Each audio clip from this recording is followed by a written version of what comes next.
एक मां सी ओदी अख कोई नहीं सी ते पुत्र ने मां नाल बड़ी नफरत करनी कहना मां तेरी अख कोई नहीं ते तू मैनू ना बाहर ना छड्डन आया कर स्कूल ना छड्डन आया कर। मां नाल बड़ी नफरत करनी बल्कि मां नू थप्पड़ तक मारने ते मां ने रोना कहना पुत्र मैं तेरी मां वां पुत्र मैं तेरी मां वां। एक दिन ऐसा आया कि बच्चा स्कूलों लेट हो गया। मां पता करने वास्ते गई।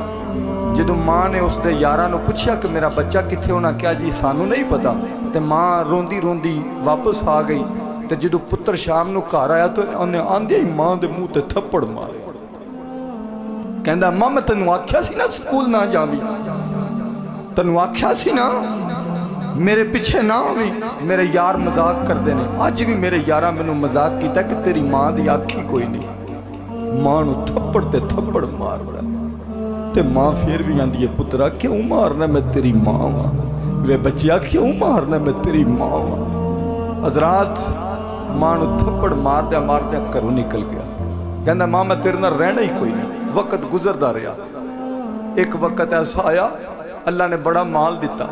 इधर मां गलियां च रुल गई, इधर मां गलियां च लभदी है मेरा पुत्र किधर गया, मेरा पुत्र। चिट्टी दाड़ी वाला बाबा मिलना तो मां ने दुआ करानी, कहना दुआ करो मेरा पुत्र मैनू मिल जाए। एक दिन ऐसा आया कि पुत्र का पता लग गया। पुत्र के दरवाजे ते गई, जाके दस्तक दी। एक छोटा जिहा बच्चा बाहर आया। जो बच्चा बाहर आया तो माई का पोतरा सी। बच्चे ने आके वेख्या कि माई की अख कोई नहीं, तो बच्चा डर के अंदर नस गया। तो जाके कहता बुझी एक माई बाहर आई, उसकी अख कोई नहीं। तो जो पुत्र जवान माई का बाहर आया ना, तो वेख्या कि अम्मा दरवाजे ते खलोती है। तो बदबख्त ने फिर मां के मूँह ते थप्पड़ मारिया। कहता मां तू इत्थे भी आ गई है। ते पैसे कट के ते मां की तली ते रख के कहता तेनू पैसों की लोड़ सी, लै पैसे ते जा चली जा। मेरा पुत्र तेरी वजह तो डर गया। थोड़ियां अखां च अथरू आ गए। मेरा आना कबूल हो गया, हाजी साहब का महफिल कराना कबूल हो गया। कहना जा चली जा, मेरा बच्चा तेरी वजह तो डर गया, मां जा चली जा। मां रोंदियां वापस आ गई।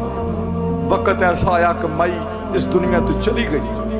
पुत्र एक दिन दिल किया कि मैं जाके अपना इलाका वेख के आवां, अपना घर वेख के आवां, अपना पिंड वेख के आवां। जो वापस आया अपना घर वेख्या तो दरवाजे ते ताला लगा। तारे नूं हरे फड़ रहा, चेक कर रहा। तो एक चिट्टी दड़ी वाला बाबा आया, कहता है तेरा नाम है वे? कह लगा हाँ मेरा नाम है। ए तेरी मां चली गई है तो रुक्का दे गई है। और सजनों बजवात वाले सुनो जुमले, दिल फट जाएगा, कलेजा फट जाएगा। जो पुत्र ने खत पढ़िया तो उत्ते की लिखिया, लिखिया और मेरे बच्चे सलाम होवे, और मेरे पुत्र तेन सलाम होवे, मैं तेरी मां भी बोलनी हाँ, तेरी मां खत लिख रही हाँ। और मेरे पुत्र तू मेरे नाल सारी जिंदगी इस वजह तो नफरत की कि मेरी अख कोई नहीं सी। अज तेरी मां तेन इस अख की हकीकत दसदी है। तो मां ने लिखिया पुत्र एक वेला ऐसा सी, एक दिन ऐसा सी, मैं तेन स्कूल लैके जा रही सा। पुत्र राह विच एक्सीडेंट होया, तेरी अख जाया हो गई।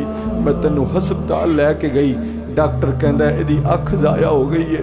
मैं डॉक्टर दे पैर फड़ के आख्या डॉक्टर तेनू तेरी मां दा वास्ता मेरी अख कट के मेरे बच्चे नू ला दे।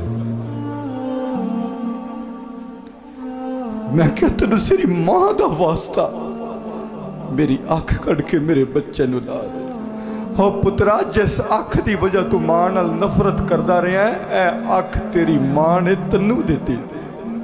होए लोको मावा नाल प्यार करने वाले हो। जो नौजवान ने खत पढ़िया तो रूह कम गई, जमीन ते डिग पिया।